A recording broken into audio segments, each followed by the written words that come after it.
साल 1952, 1957, 1962 और 1967 आजादी के बाद की ये वह अवधि है जिसमें लोकसभा और विधानसभा चुनाव एक साथ कराए गए थे।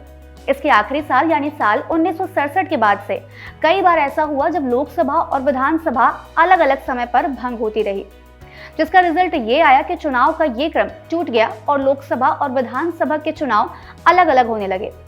इस टूटे क्रम में न केवल समय को ज्यादा खर्च करना शुरू किया, बल्कि इससे देश पर चुनाव कराने को लेकर होने वाला खर्च भी बढ़ गया।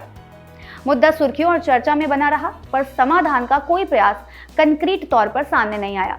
इसके बाद विधि आयोग ने साल 1999 में अपनी एक रिपोर्ट में वन नेशन वन इलेक्शन का सपोर्ट किया और इससे जुड़े कुछ सुधारों की अनुशंसा व्यक्त की।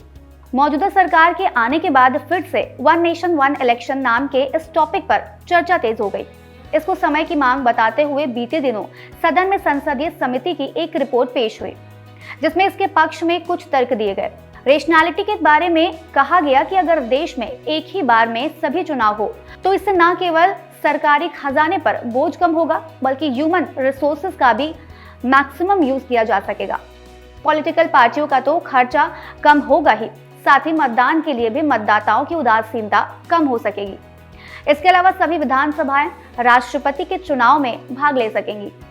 असल में अभी ऐसा होता है कि विधानसभा चुनाव के दरमियान राष्ट्रपति की इलेक्शन होने से वो विधानसभा में भाग नहीं ले पाती हैं, जो भंग हो चुकी होती हैं। अब अगर एक साथ चुनाव कराया जाए तो इससे न केवल प्रशासनिक और सुरक्षा बलों पर बोझ कम होगा, बल्कि देश के विकास के लिए भी ज्यादा समय बच सकेगा।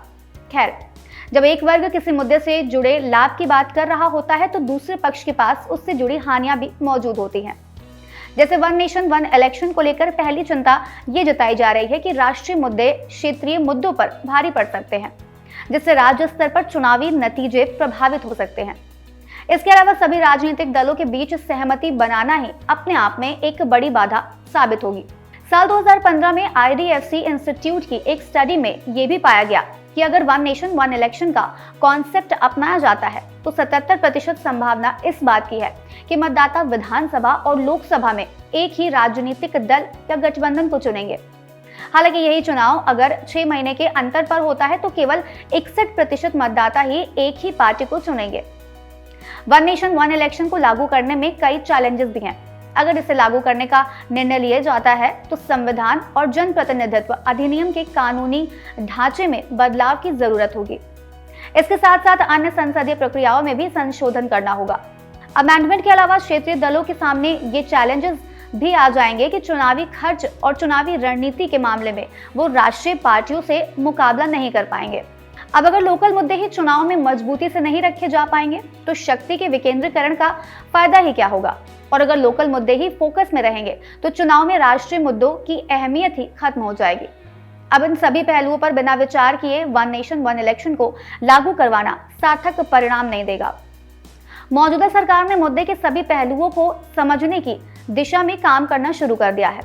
दरअसल बीते दिनों सरकार की ओर से मिली जानकारी के मुताबिक केंद्र सरकार ने पूर्व राष्ट्रपति रामनाथ कोविंद के नेतृत्व में एक राष्ट्र एक चुनाव के लिए एक समिति का गठन किया है। इस समिति की रिपोर्ट पर संसद में चर्चा की जाएगी, जिसके बाद इसे लागू करने पर विचार किया जाएगा। यहाँ ध्यान देने वाली बात यह है कि देश में पहली बार किसी समिति की अध्यक्षता भारत के पूर्व राष्ट्रपति करेंगे। इस समिति की अध्यक्षता को लेकर विरोधी पार्टियों का कहना है कि ऐसा कभी नहीं हुआ है कि पूर्व राष्ट्रपति को इस तरह की कमेटी में शामिल किया गया हो। ऐसा लग रहा है कि अब सरकार में लोकतंत्र के लिए कोई जगह नहीं बची है। इस मुद्दे पर हम आपको बता दें कि भले ही इससे जुड़ा कोई कानूनी प्रावधान नहीं है, पर राष्ट्रपति का कार्यकाल समाप्त होने के बाद उनका राजनीतिक करियर खत्म नहीं हो जाता है। वह दोबारा राष्ट्रपति पद का चुनाव लड़ सकते हैं। वो जिस तरह से चाहे राजनीतिक जीवन में रह सकते हैं। इसके अलावा अगर राष्ट्रपति चाहें तो राजनीतिक दलों को मार्गदर्शन दे सकते हैं या किसी राष्ट्रीय और अंतर्राष्ट्रीय मुद्दों पर अपनी सलाह दे सकते हैं।